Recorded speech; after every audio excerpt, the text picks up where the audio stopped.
Hi, this is Denise from Beyond Sock Monkeys. Today I wanted to share with you how I use Microsoft Word as a quilt design tool. When I first started quilting, I would get all kinds of ideas for blocks and wanted to find an easy way to visualize an entire quilt. Since I was used to using Word at work, I knew what I could do with images placed in documents. I took a picture of a quilt block, put it in a document, and found that it worked great for playing with quilt designs. Now I have Word version 2010, but I imagine this will work well with other versions. Here's how I do it. First, of course, you have to have a photo that you've already saved on your computer in a file, and you'll want to have it sized appropriately so that the picture itself is really only of the block and doesn't have a lot of other stuff all around it.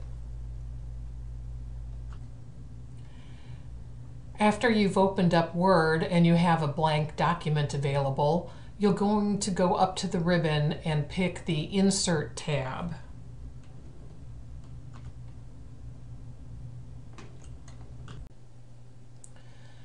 When you click on your Insert tab, it's going to provide selections for what you want to insert into your document. So you're going to choose Picture, and then it will open up your file folders to give you an option to choose the picture that you want. You can double click on it, and it's going to put it in your document.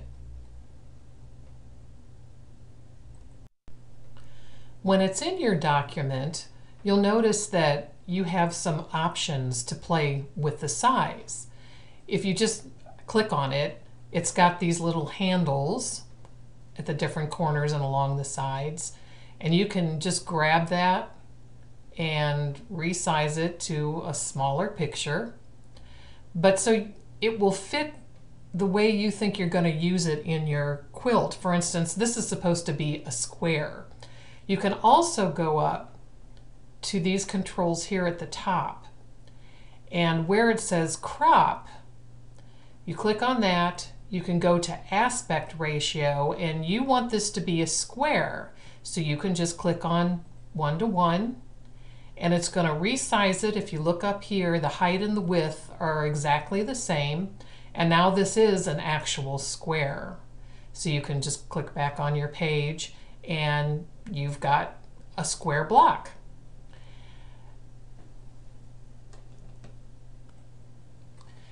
If you feel like this is still too big to play with, obviously you can just click on it again. You can grab one of the corners and make it a little smaller if you choose to.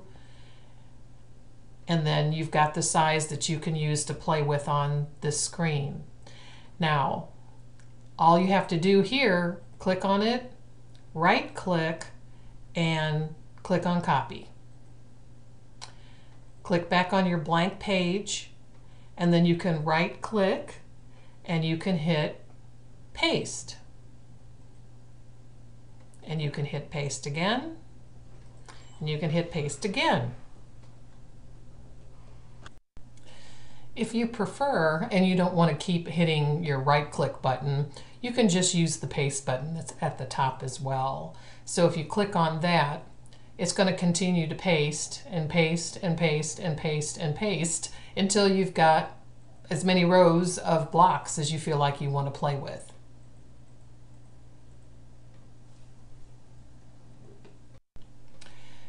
So now that you've got a variety of rows laid out, this is where the fun really begins.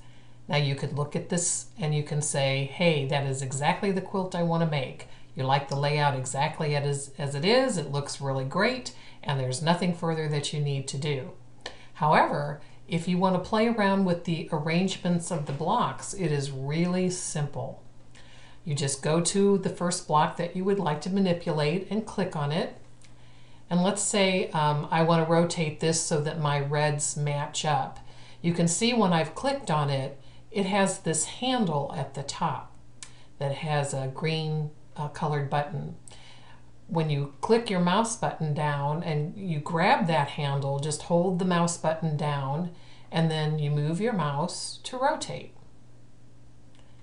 And then you let go. And you can see your handle's now moved and it's overlaying this other block, but that's okay. This is still the block selected.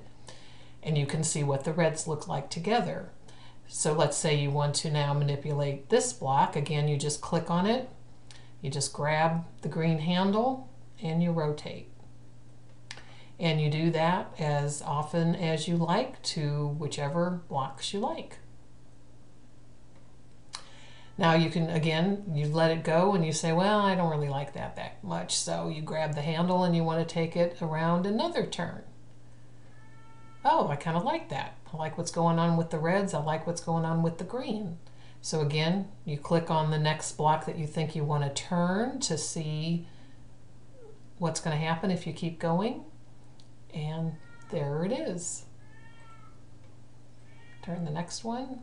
Again, you can turn it in any direction, doesn't matter, until it gets lined up the way that you would like it to. And there you have it. And I kind of like what's going on here. So you can go around and move around any of the blocks that you like to take a look at it. Now, what happens if you get real excited and you're moving too fast and you let go too soon? So I'm going to click on this block, and when you grab that handle and you start to manipulate, let's say I let go. Oops, I messed up. And now my whole screen looks like it's messed up. But you don't have to grab the blocks and try to rearrange them or try to fix them in any way. All you need to do is hold your control button down on your keyboard, hit the button with the Z on it, and it's going to pop your screen back the way it was before you messed up. So even if you do get a little excited, you can't hold on to that button as long as you'd like to when you're trying to move it around. If you mess up your layout, you can hit that Control Z and it's just going to pop you back to where you were before you made your mistake.